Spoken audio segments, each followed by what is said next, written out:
नमस्कार दोस्तों, स्वागत है आपका हमारे चैनल पर। आज हम विस्तार से चर्चा करेंगे टाटा पावर कंपनी लिमिटेड के Q2 और H1 FY26 के अर्निंग्स कॉल की, जिसमें मैनेजमेंट ने कंपनी के प्रदर्शन, भविष्य की रणनीति और बड़े कैपेक्स प्लान्स पर काफी महत्वपूर्ण बातें साझा की हैं।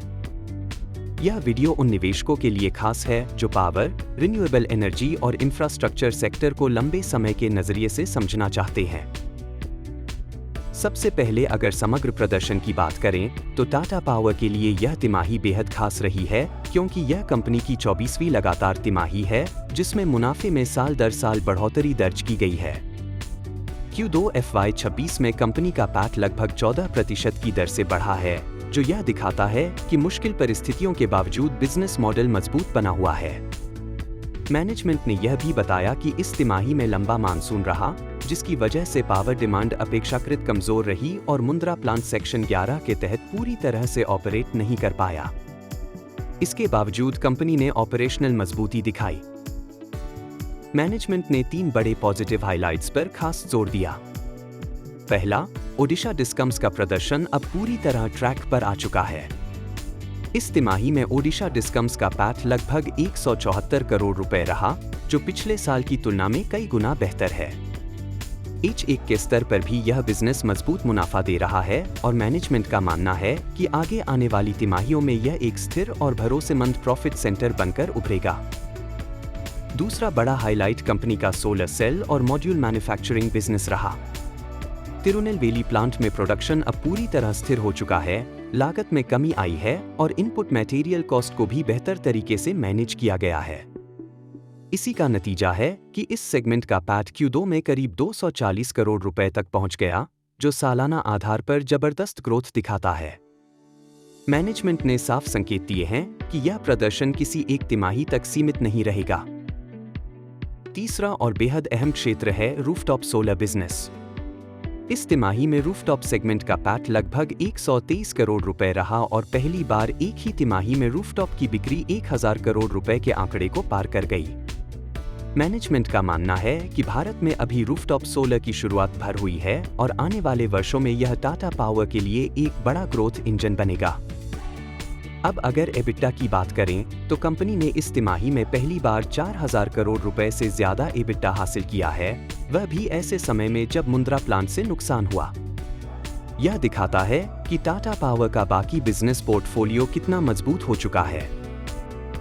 भविष्य की योजनाओं पर आएं तो मैनेजमेंट ने बताया कि FY26 के दूसरे आधे हिस्से में रिन्यूएबल एनर्जी कैपेसिटी एडिशन पर बड़ा फोकस रहेगा।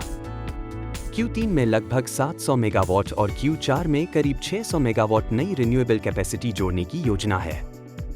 इसके साथ ही साल के अंत तक कंपनी की ऑपरेशनल रिन्यूएबल कैपेसिटी लगभग 7 गीगावाट के आसपास पहुंचने की उम्मीद है।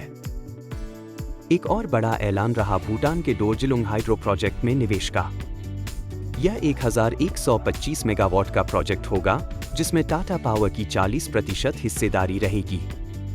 इस प्रोजेक्ट की फाइनेंशियल क्लोजर अगले साल के मध्य तक होने की उम्मीद है और इसमें वर्ल्ड बैंक व IFC जैसे संस्थानों की फंडिंग शामिल होगी। यह टाटा पावर के इंटरनेशनल रिन्यूएबल पोर्टफोलियो को और मजबूत करेगा। सोलर मैन्युफैक्चरिंग के मोर्चे पर मैनेजमेंट ने यह भी संकेत दिए कि कंपनी 10 गीगावाट की इंगोट और वेफर मैन्युफैक्चरिंग फैसिलिटी लगाने पर विचार कर रही है। इसके लिए राज्य सरकारों और केंद्र सरकार की PLI स्कीम से जुड़ी बातचीत चल रही है। अगर यह प्रोजेक्ट फाइनल होता है तो टाटा पावर भारत के सोलर मैन्युफैक्चरिंग इकोसिस्टम में एक अहम खिलाड़ी बन सकता है। कैपेक्स और बैलेंस शीट की बात करें तो FY26 में कंपनी लगभग 25,000 करोड़ रुपए का निवेश करने की योजना पर काम कर रही है, जिसमें से H1 में करीब 7,300 करोड़ रुपए खर्च हो चुके हैं। इसके बावजूद कंपनी का बैलेंस शीट स्ट्रक्चर मजबूत बना हुआ है। नेट डेट टू एबिटा लगभग 3.3x और नेट डेट टू इक्विटी करीब 1.2x है, जो इंफ्रास्ट्रक्चर सेक्टर के हिसाब से काफी संतुलित माना जाता है। इसके अलावा हाल ही में SP ग्लोबल द्वारा आउटलुक को स्टेबल किया जाना भी एक सकारात्मक संकेत है। मुंद्रा प्लांट को लेकर मैनेजमेंट ने भरोसा जताया है कि गुजरात सरकार के साथ बातचीत अंतिम चरण में है और आने वाले समय में इसका दीर्घकालिक समाधान निकल सकता है। कंपनी का फोकस सेक्शन 11 जैसे अस्थायी उपायों की बजाय स्थायी समाधान पर है। कुल मिलाकर Q2 और H1 FY26 की कॉन कॉल से यह साफ संकेत मिलता है कि टाटा पावर अब सिर्फ एक पारंपरिक पावर कंपनी नहीं रही, बल्कि यह तेजी से renewable energy, solar manufacturing, rooftop solutions और डिस्ट्रीब्यूशन बिजनेस में एक मजबूत, विविध और भविष्य के लिए तैयार कंपनी बनती जा रही है। आने वाली तिमाहियों में रिन्यूएबल कैपेसिटी एडिशन और मुद्रा समाधान पर बाजार की नजर बनी रहेगी।